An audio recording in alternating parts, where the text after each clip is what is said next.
வணக்கம். என்ன செய்தி பார்க்க போறோம்னு கேட்டீங்கன்னா, அதிமுகவினருக்கு நல்ல செய்தி சொன்ன எடப்பாடி பழனிசாமி நீண்ட நாள் மௌனத்தை கலைத்தார். இனிமே அதிமுக இருக்கிறவங்க கொஞ்சம் கவலைப்பட மாட்டாங்கன்னு தான் நினைக்கிறேன்.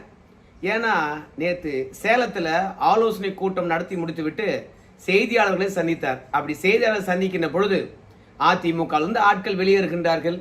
அப்புறம் இந்த ஆட்சி நீடிக்குமா நீடிக்காதா, அது மட்டும் இல்லை காங்கிரஸ் கட்சியை வச்சு செஞ்சிருக்கிறாரு. அப்புறம் கர்நாடகாவில் மேகதாதனை கற்று தொடர்பாக அதிமுக நிலைப்பாடு என்ன, இப்படி எல்லாவற்றையும் பேசியிருக்கின்றார்.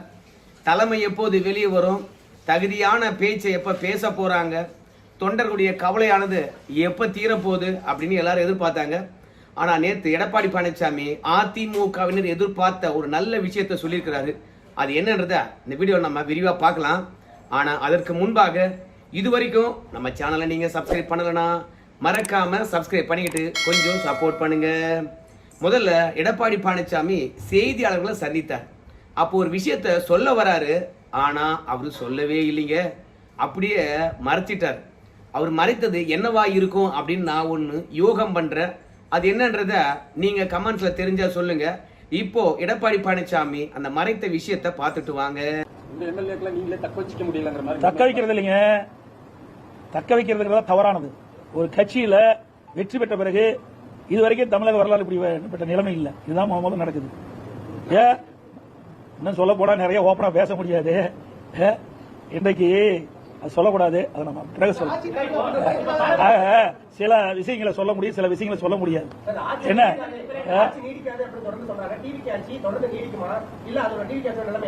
அதான் நான் ஏற்கனவே சொன்னேன். எடப்பாடி பழனிசாமி கிட்ட கேட்கறாங்க, என்னங்க இது கட்சி விட்டு நிறைய பேர் போயிட்டு இருக்கிறாங்க, ஆனா நீங்க கண்டுக்கிறதே கிடையாது, தலைமை மீது தான் பழி சொல்லிட்டு போறாங்க, ஆனா நீங்க என்னன்னு கேட்டீங்கன்னா தவேக அரசாங்கமானது களவாணித்தனம் பண்ணுது அப்படின்னு சொல்றீங்க. எடப்பாடி பழனிசாமி என்ன சொன்னார்னு கேட்டீங்கன்னா, நாங்க ஒன்றும் களவாணி கிடையாது, அதிமுக திமுக களவாணி கிடையாது. ஒரு பக்கம் 2 திராவிட கட்சிகள் தேவையில்லை என்று சொன்னவர் ஒரு திராவிட கட்சியிலிருந்து கூட்டணியை கழட்டிக்கிட்டு போயிட்டாரு. இப்போ அதிமுகவிலிருந்து எம்எல்ஏக்களை களவாடி கொண்டு போயிட்டாரு. ஸோ அவர் என்ன தூய சக்தி அப்படின்னு சொல்லிவிட்டு முழுக்க முழுக்க நம்ம விஜய் அவர்களை பயங்கரமாக அட்டாக் பண்ணாரு. யார் களவாணி என்பதற்கு அவரே தெளிவாக சொல்லிட்டார். எம்எல்ஏக்களை களவாடுவதனால விஜய் அவர்கள் தான் களவாணி அப்படின்னு சொன்னார். ஆனால் இந்த எம்எல்ஏக்கள் விலை போகின்ற விஷயம் தொடர்பாக எடப்பாடி பழனிசாமி ஏதோ சொல்ல வந்தாரு. அது மட்டும் கிடையாது, இன்னைக்கு ஆட்சி அதிகாரம் இருப்பதனால எங்க எம்எல்ஏக்களை விலை பேசுற அப்படின்னு ஆரம்பிக்கிறாரு. அதற்குள்ளாக இப்பெல்லாம் சொல்லக்கூடாது, நான் அப்புறம் சொல்றேன் அப்படின்னு சொல்றாரு. ஏன்னா அதிமுக இப்ப பெரும்பான்மையா இருக்கக்கூடிய தொண்டர்களும் நிர்வாகிகளும் ஒரு விஷயத்த வெளிப்படையா பேச ஆரம்பிச்சுட்டாங்க. அடுத்த 6 மாதத்துக்கு பிறகு நம்பிக்கையில்லா தீர்மானம் சட்டமன்றத்தில் வரப்போகுது. அந்த தருணத்தில் இந்த அரசாங்கமானது நம்பிக்கை வாக்கெடுப்பில் வெற்றி பெறுமா பார்த்துடலாம் அப்படின்னு அதிமுகவினர் சவால் விட்டு கொண்டு இருக்கின்றார்கள். உங்க எல்லாருக்கும் தெரியும், நாம நேத்தே பேசியிருந்தோம். அதிமுகவுடைய எம்பி தனபால் அவர்கள் இதை வெளிப்படையாவே சொன்னார். இப்ப எடப்பாடியும் ஸ்டாலினும் ஒன்னா சேர்ந்து ரகசியமாக காய் நகர்த்தி கொண்டிருக்கின்றார்களா, அடுத்து வருகின்ற நம்பிக்கையில்லா தீர்மானத்தில் இந்த தமிழக வெற்றி கழகமானது வெற்றி பெறக்கூடாது என்பதில் உறுதியா இருக்கின்றார்களா? ஏன்னா துரை வைகோவா இருக்கலாம், அதுக்கப்புறம் நிர்மல்குமார் அவர்களா இருக்கலாம். நிர்மல்குமார் என்று சொன்ன பிறகு ஆளுநரையும் சரி RS பாரதி அவர்களையும் சரி ரொம்ப கேவலமா பேசிக்கிறாரு. அதையும் நம்ம இந்த வீடியோவில் சேர்த்து பார்க்க வேண்டியதா இருக்கிறது. அவங்க 2 பேரும் என்ன சொல்றாங்கன்னா, திமுகவில் கீழ்மட்டத்தில் ஒட்டுமொத்த கட்டமைப்பு காலியா போச்சு, அந்த கட்சி ஒருபோதும் இனிமே வெற்றி பெறாது, தலைமை மீது இருக்கக்கூடிய அதிருப்தி தான், அந்த அதிருப்தியை சரி செய்யாம ஏதோ ஒரு 10 தலைவர்கள் பேட்டியளித்துக் கொண்டு கிடக்கின்றார்கள், அவங்க தான் கட்சின்னு நினைக்கிறாங்க. கலைஞர் காலத்துல கூட இவ்வளவு மோசம் அடையல, ஆனா திமுக இதை உணர்ந்த மாதிரி தெரியல. எங்கேயாவது உள்ளாட்சி தேர்தலில் வேட்பாளர்கள் போட்டியிடுவதற்கு திமுக சார்பில் யாராவது இருக்காங்க சொல்லுங்க பார்க்கலாம்.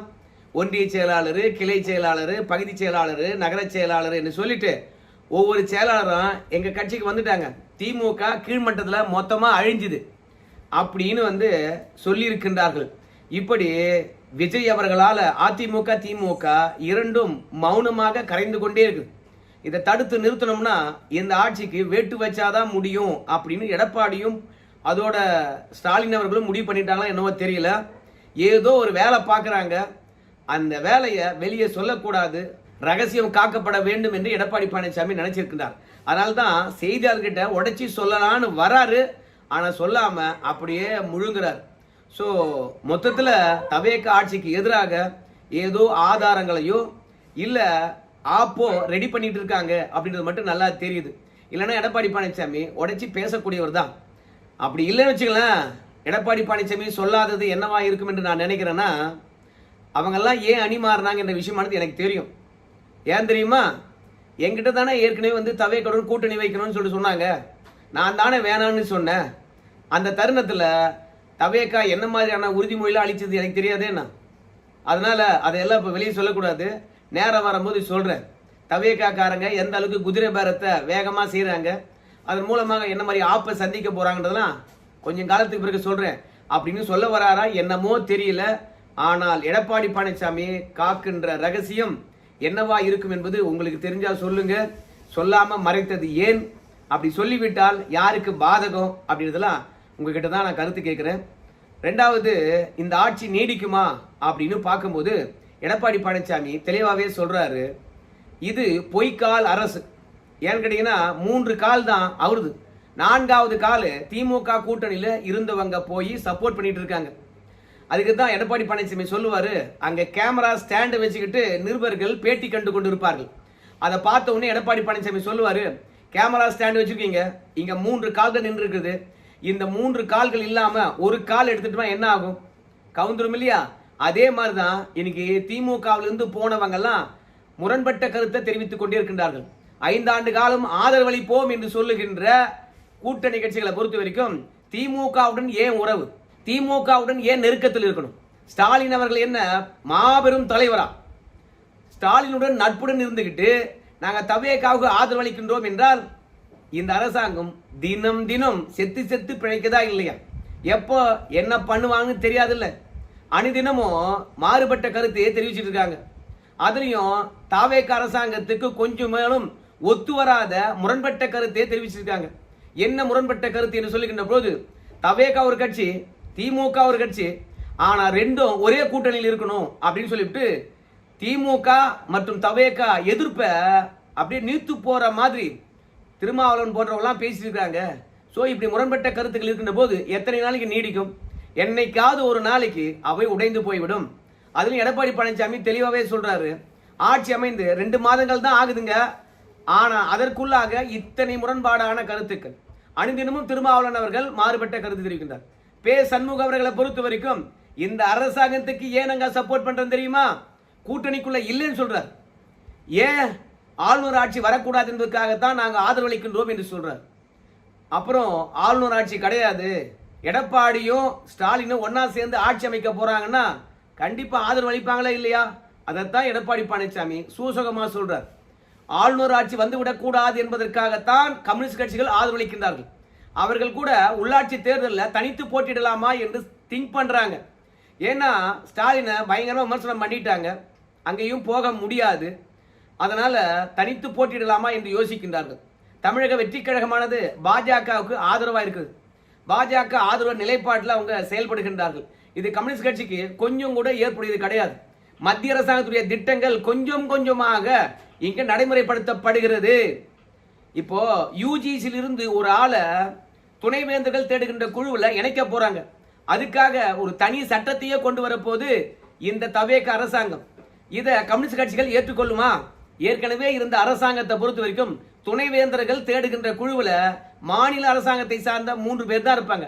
யூஜிசி பங்களிப்பு இருக்காது. ஒன்னு ஆளுநருடைய நியமனம் ஒருத்தர் இருப்பாரு, அப்புறம் தமிழக அரசாங்கத்தினுடைய சார்பில் ஒருத்தர் இருப்பாங்க, பல்கலைக்கழக குழு இருக்குல்ல நம்ம தமிழ்நாட்டில், அதுல இருந்து ஒருத்தர் இருப்பாங்க. ஆனால் சென்ட்ரல் கவர்மெண்ட் இருக்கக்கூடிய யூஜிசி மூலமாக ஒரு ஆள் அனுப்ப மாட்டாங்க. ஆனா இப்ப சட்டத்தை திருத்தி அந்த துணைவேந்தரை தேடுகின்ற குழுவில் 5 பேர் உறுப்பினராக இருப்பாங்க அப்படின்னு மத்திய அரசாங்கத்துடைய திட்டத்தை செயல்படுத்த போறாங்க. அதை தெளிவாகவே தவேக அரசாங்கம் சொல்லிடுச்சு. இதெல்லாம் கம்யூனிஸ்ட் கட்சிகளுக்கு சுத்தமா ஏற்புடையதே கிடையாது. அதனால பட்டும் படாமலும் தான் இந்த அரசுக்கு சப்போர்ட் பண்ணிட்டு இருக்காங்க. ஸோ அதனால தான் உள்ளாட்சி தேர்தலுக்கு கூட அந்த கட்சியுடன் சேர்ந்து பயணிக்கலாமா அல்ல தனித்து பயணிக்கலாமா என்று முடிவெடுத்திருக்கின்றார்கள். அதனாலதான் எடப்பாடி பழனிசாமி தெளிவா சொல்லிட்டாரு, இந்த ஆட்சி நீடிக்காது, இது இன்னொருத்தர் தயவுல தான் இருக்கிறது. அவங்களும் தெளிவான மனநிலையில் இல்ல, முரண்பட்ட கருத்துக்களை தெரிவிக்கின்றார்கள். மூன்றாவது, திமுகவுடன் உறவில் இருக்கின்றார்கள். மீண்டும் திமுக அழைத்தால் இந்த கூட்டணிகள் தவேகவுடன் இருக்குமா இல்ல திமுகவுடன் இருக்குமா, இதெல்லாம் எடப்பாடி பழனிசாமியே சொல்றார். அதனால இந்த ஆட்சி நீடிக்க வாய்ப்பே இல்லை அப்படின்னு சொல்றார். அதோட 2029 வரைக்கும் இந்த ஆட்சி இருந்தா அதிகபட்சம் அப்படிங்கிறார். ஏன்னா ஒரே நாடு ஒரே தேர்தல் கொண்டு வந்துருவாங்க அப்படின்னு அழுத்தம் திருத்தமா சொல்றாரு. ஒன்னு மோடியை நம்புறாங்க அதிமுக காரங்க, இல்லைன்னா ஸ்டாலினை நம்புறாங்க அப்படின்னு நிர்மல்குமார் அவர்களே சொல்றார். அதிமுகவில் எடப்பாடி பழனிசாமின்னு ஒருத்தருக்காரு, அவரை நம்பவே மாட்டாங்களா அப்படின்னு அதிமுகவினர் மீது நிர்மல்குமார் அவர்கள் விமர்சனம் வச்சார். ஏன் அதிமுகவினர் ஒன்னு ஸ்டாலினையும் இன்னொன்னு மோடி அவர்களையும் குறிப்பிடுகின்றார்கள் என்றால், இந்த ரெண்டு பேரால ஆட்சி மாற்றத்தை ஏற்படுத்த முடியும் என்று அதிமுக காரங்க நம்புறாங்க. அதன் காரணமாகத்தான் இன்னைக்கு எப்பா அந்த ரெண்டு பேரும் எப்படா இந்த ஆட்சியை வீட்டுக்கு அனுப்புவாங்க அப்படின்னு சொல்லிட்டு அதிமுக எதிர்பார்த்து காத்திருந்தாங்க. இப்போ அதிமுக தொண்டர்களுக்கும் நிர்வாகிகளுக்கும் நம்பிக்கை அளிக்கும் விதமாக எடப்பாடி பழனிசாமி தெளிவா சொல்லிட்டார், அப்பா இந்த ஆட்சியில நீடிக்காதுப்பா அப்படின்னு சொல்லிட்டாரு. ரெண்டாவது, கட்சியிலிருந்து வெளியேறுகின்றார்கள் அல்லவா, அதுக்கு எடப்பாடி பழனிசாமி சரியான விளக்கம் அளித்திருக்கின்றார். ஐயோ கட்சி விட்டு எல்லாரும் போயிடுறாங்களா அப்படின்ற ஒரு எண்ணம் இருந்திருக்கும் அதிமுக தொண்டர்களுக்கு. அதுக்கு எடப்பாடி பழனிசாமி என்ன சொன்னார் கேட்டீங்கன்னா, நம்ம அம்மா இருக்கும்போது அதிமுகவில் 9 குழுக்களை உருவாக்குனாங்க. அந்த 9 குழுவில் ஒவ்வொரு குழுவிலையும் 2-3 பேர் அப்படிதான் போட்டிருந்தாங்க.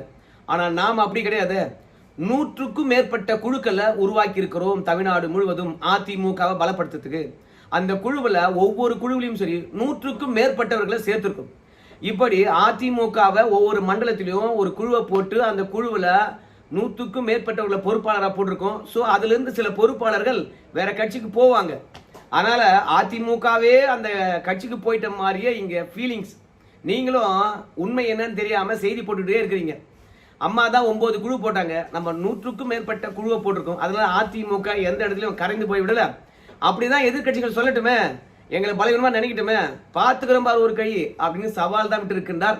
மொத்தத்துல நேத்து எடப்பாடி பழனிசாமி விஜய் அவர்களையும் சரி, ஆட்சி கலைப்பை பற்றியும் சரி, அதிமுக வெளியேறுகின்றவர்கள் என்ன நோக்கத்துக்காக வெளியேறுகின்றார்கள் என்பதை பற்றியும் சரி, இந்த ஆட்சிக்கு ஸ்டாலினும் நானும் சேர்ந்து என்ன வேட்டு வைக்க போறோம் பாருங்க, அதை வெளியில இப்ப சொல்ல மாட்டேன்னு சொல்றதும், அதெல்லாம் தாண்டி எத்தனை குழுக்கள் போட்டிருக்கோம், அத்தனை குழுக்கள் இருந்து எத்தனை பேர் போனாலும் அதிமுக ஒன்னாகாது என்பதெல்லாம் தைரியப்படுத்தி இருக்கின்றார் அதிமுகவினருக்கு.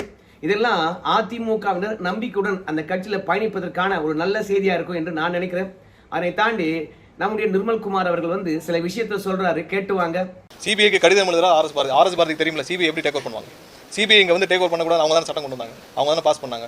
ஆர்எஸ் பாரதி தெரியாதா சிபிஐ எப்படி டேக் ஓவர் பண்ணுவாங்க, இல்லை யாரு ஹேண்ட் ஓவர் பண்ணணும் சிபிஐக்குன்னு சொல்லிட்டு. அப்புறம் சிபிஐ கடிதம் எழுதுறாரு, அந்த கடிதம் என்ன ஆகும் சிபிஐ தெரியாதா. ஸோ அதனால இது மாதிரி ஒரு 4 பேர் இருக்காங்க அறிவாலயத்தில். ஸோ சும்மா இருக்கனால ஏதாவது எழுதுவாங்க, அதை நம்ம பெருசாக எடுத்துக்கவே வேண்டாம். இல்ல கவர்னர் என்ன செஞ்சிருவாரு, ஆளுநரால என்ன பண்ண முடியும் அப்படின்னு கேட்கிறாங்க. ஏற்கனவே இருந்த ஆளுநர்கள் பல ஆட்சியை கலைச்சிருக்கின்றாங்க பல மாநிலத்தில். அப்போ ஆளுநருக்கு என்ன அதிகாரம் இருக்குது என்ற விஷயத்தை நிர்மல்குமார் அவர்கள் தெரிந்து கொள்ளலையா, தெரிந்தே வைத்திருக்கின்றார். அதுக்கு தான் அவர் சொல்றாரு, செந்தில் பாலாஜியும் அவங்க ஆளுங்களும் தான் குதிரை பேரத்தை செஞ்சுக்கிட்டு இருக்கிறாங்க, அவங்க தான் ஆட்சியை கலைப்பதற்கு தவேகா எம்எல்ஏக்கள் கிட்ட வேலை பேசியிருக்கிறாங்க, இது ஆளுநருக்கு தெரியும் அப்படின்னு பின்னாடி சமாளிக்கின்றார். ஆளுநரால என்ன பண்ண முடியும் அப்படின்னு கேட்ட நிர்மல்குமார், கடைசியில ஆளுநருக்கே தெரியும் செந்தில் பாலாஜி அவங்க தம்பியும் குதிரை பேரத்தை நிகழ்த்தி கொண்டிருப்பது, அதனால எங்க ஆட்சி மீது கை வைக்க மாட்டாருன்னு சொல்லிட்டு அந்தர் பெல்ட் அடிச்சாரு. ரெண்டாவது, சிபிஐ ஆனது எப்படி உள்ள வரும், RS பாரதி அவர்கள் கடிதம் எழுதி விட்டால் சிபிஐ ஆனது உள்ள வந்துருமா அப்படின்னு நிர்மல்குமார் அவர்கள் கேட்கிறார். ஆனா சிபிஐ கிட்ட RS பாரதி அவர்கள் எதற்காக புகார் அளித்தார் என்ற விஷயத்தை அமைச்சராக இருக்கக்கூடிய, அதுலயும் சட்டத்துறை அமைச்சராக இருக்கக்கூடிய நிர்மல்குமார் அவர்கள் புரிந்து கொள்ளவே இல்லை. கரூர் வழக்கு தொடர்பாகத்தான் சிபிஐ கிட்ட போய் மனு கொடுத்துட்டு வந்திருக்காங்க. ஏன்னா வழக்கு நீதிமன்றத்தில் இருக்குது, சிபிஐ விசாரித்துக் கொண்டிருக்குது. ஆனா ஆதவ அர்ஜுனா அவர்கள் பொறுத்த வரைக்கும், இல்ல முதலமைச்சர் ஜோசப் விஜய் அவர்களா இருக்கலாம், கரூர் விஷயம் தொடர்பாக யார் மீதோ பழி போடுற மாதிரி தேவையில்லாத விஷயங்களை பேசிட்டு இருக்காங்க. சோ ஏற்கனவே சிபிஐ விசாரித்துக் கொண்டிருக்கின்ற வழக்கில் தான் போய் கூடுதல் ஆவணங்களையும் எப்படி பழி போடுறாங்க பாருங்க என்ற குற்றச்சாட்டை வச்சுட்டு வந்திருக்காங்க. அதனால ஏற்கனவே அந்த வழக்கை சிபிஐ தான் விசாரித்துக் கொண்டிருக்கு.